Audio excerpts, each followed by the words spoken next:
출애굽기 1장 8절에서 11절 함께 읽겠습니다. 시작. 요셉을 알지 못하는 새 왕이 일어나 애굽을 다스리더니 그가 그 백성에게 이르되 이 백성 이스라엘 자손이 우리보다 많고 강하도다. 자, 우리가 그들에게 대하여 지혜롭게 하자. 두렵건대 그들이 더 많게 되면 전쟁이 일어날 때에 우리 대적과 합하여 우리와 싸우고 이 땅에서 나갈까 하노라 하고, 감독들을 그들 위에 세우고 그들에게 무거운 짐을 지워 괴롭게 하여 그들에게 바로를 위하여 국고성 비돔과 라암셋을 건축하게 하니라. 아멘. 샬롬. 오늘 하루도 예배를 통해 시작하시는 우리 사랑하는 성도님들의 삶 가운데 하나님의 크신 은혜가 함께 하시기를 주님의 이름으로 축원합니다. 우리가 함께 오늘 읽은 말씀 출애굽기 1장의 상황 속에 있는 이 히브리인들은 하나님의 은혜 가운데 위기 속에서도 애굽으로 들어와서 식량의 문제를 과거에 해결을 하고 그런 자신들의 삶을 이어갈 수 있었던 그 야곱의 후손들이었습니다. 하나님의 약속이 있었던 이 아브라함의 가문에서 태어난 이들이었죠. 그런데 이들의 상황은 오늘날 성경을 읽는 우리들이 보기에는 이제 이들에게 하나님의 약속의 시간이 다가왔구나.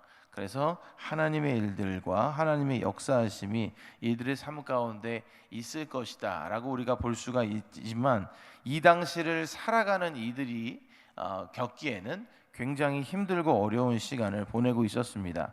왜냐하면 오늘 읽은 8절의 기록처럼 요셉을 모르는 새 왕, 즉 하나님의 역사하심을 경험하지 못한 그 애굽의 왕에게 의하여 고통을 당하고 있었기 때문이죠. 그리고 어떠한 이유에서 그들이 그렇게 되었는지 모르겠지만 그들은 노예가 되어서 불임을 당했고 그 과정에서 어려운 노역들을 감당하며, 특히 오늘 말씀에 보면 국고성 비돔과 라암셋을 건축해야 하는 그런 어려운 일들도 감당했습니다. 또한 바로는 그들의 인구가 계속해서 증가하는 것을 우려한 나머지 산파들에게 아들이 태어나면 죽이라고 명령하여 하마터면 히브리 민족의 모든 아들들이 죽임을 당할 위기에도 처하게 되어 있는 그런 어려운 상황이었습니다. 그런데 우리가 이런 어려운 과정을 보더라도 절대 간과해서는 안 되는 부분이 있는데요. 바로 어려움 중에도 하나님의 인도하심이 이 약속의 민족인 히브리인들을 떠나지 않았다는 겁니다. 오늘 읽은 출애굽기 1장의 곳곳에는 분명한 어려움이 있었지만 그런 가운데서도 이 히브리 민족이 하나님의 인도하심과 보호하심 아래에 있었음을 우리가 볼 수가 있는데요. 그렇다면 이 히브리 민족, 이 이스라엘 백성들은 그런 어려움 중에도 어떠한 하나님의 은혜를 누렸는가 오늘 말씀을 통해 함께 살펴보겠습니다. 첫 번째로 어떤 은혜를 누렸는지 한번 함께 읽어보겠습니다. 시작. 어려움 중에도 생육하고 번성하는 은혜를 누렸습니다. 자, 출애굽기 1장 11절에서 14절을 한번 읽어보겠습니다. 시작. 감독들을 그들 위에 세우고 그들에게 무거운 짐을 지워 괴롭게 하여 그들에게 바로를 위하여 국고성 비돔과 라암셋을 건축하게 하니라. 그러나 학대를 받을수록 더욱 번성하여 퍼져나가니 애굽 사람이 이스라엘 자손으로 말미암아 근심하여 이스라엘 자손에게 이를 엄하게 시켜 어려운 노동으로 그들의 생활을 괴롭게 하니 곧 흙 이기기와 벽돌 굽기와 농사의 여러 가지 일이라. 그 시키는 일이 모두 엄하였더라. 아멘. 계속해서 어려움을 당하고 있는 그 이스라엘 백성들이었지만 그들은 더욱 번성하였다라는 것이 오늘 성경의 기록입니다. 바로가 나름대로 지혜를 발휘해서 이들이 힘들게 되면 그들의 삶이 어렵고 힘들고 또 건강을 잃게 되지 않을까, 그래서 그들이 번성하는 것을 막을 수 있지 않을까라는 지혜를 발휘했지만 그러나 12절의 기록을 보면 학대를 받을수록 더욱 번성하여 퍼져나갔던 것이 이 이스라엘 백성들의 모습이었습니다.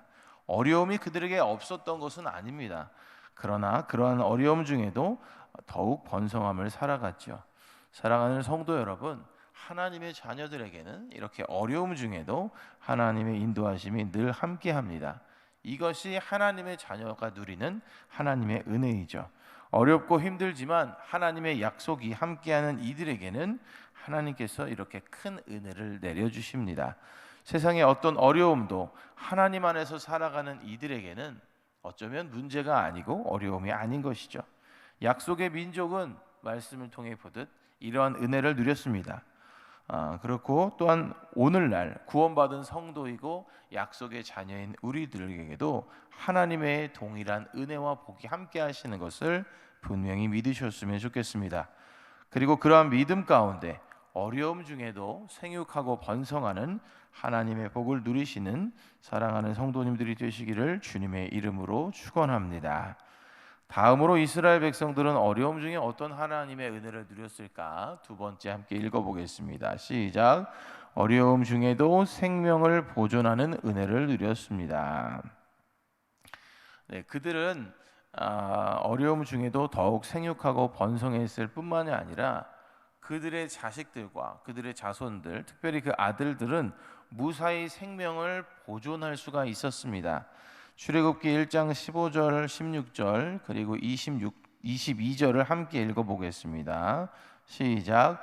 애굽 왕이 히브리 산파 십부라라 하는 사람과 부하라 하는 사람에게 말하여 이르되 너희는 히브리 여인을 위하여 해산을 도울 때에 그 자리를 살펴서 아들이거든 그를 죽이고 딸이거든 살려두라.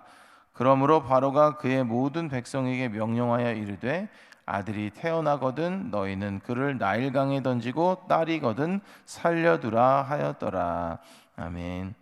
자, 어려운 노력을 통해서 이스라엘 백성들이 더욱 어려운 노력을 당했음에도 이스라엘 백성들이 더욱 강성하고 번성하자 바로는 급기야 이제 무력을 동원하여 아기들 중에 군대가 될 만한 아들들을 죽이기로 결심합니다.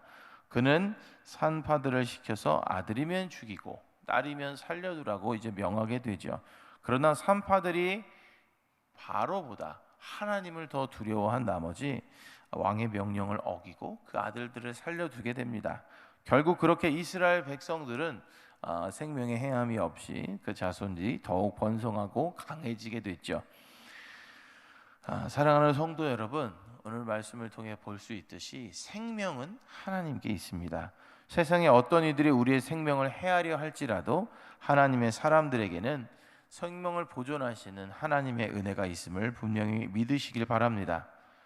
그 당시 이스라엘 이 히브리 민족은 인구가 많았을지언정 그 큰 제국의 끝자락에 기생하는 것처럼 보이는 작은 민족이었습니다. 그러나 그 민족이 제국을 위협하는 많은 수로 번성하게 되었고 또 그리고 제국의 압제와 횡포 속에서도 그들의 생명을 보존하였던 것입니다. 이 모두가 하나님의 은혜입니다.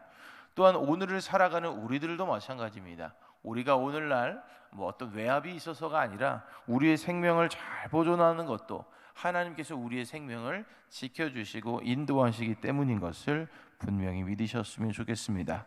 우리에게 이렇게 생명을 주시고 우리의 삶을 아름답게 살아가도록 인도하시는 하나님의 은혜를 온전히 누리시는 사랑하는 성도님들이 되시기를 주님의 이름으로 축원합니다. 오늘도 우리는 귀한 하루를 선물 받았습니다. 그저 우리에게 주어진 하루가 아니라 오늘도 하나님께서 생명을 주셔서 살아가는 귀한 하루입니다. 이 귀한 하루 동안 하나님의 인도하심 가운데 승리하시는 사랑하는 성도님들이 되시기를 다시 한번 주님의 이름으로 간절히 축원합니다. 기도하겠습니다. 사랑의 하나님, 감사합니다. 귀한 하루를 살아가는 동안 이스라엘 백성들처럼 어려움이 있더라도 생육하고 번성하는 은혜를 누리게 하시고 또한 하나님께서 우리의 생명을 지키시는 은혜를 누리게 인도하여 주시옵소서. 오늘도 그렇게 하나님과 동행하며 승리하는 우리 모두의 삶이 되게 인도하여 주시옵소서. 예수님의 이름으로 기도합니다. 아멘.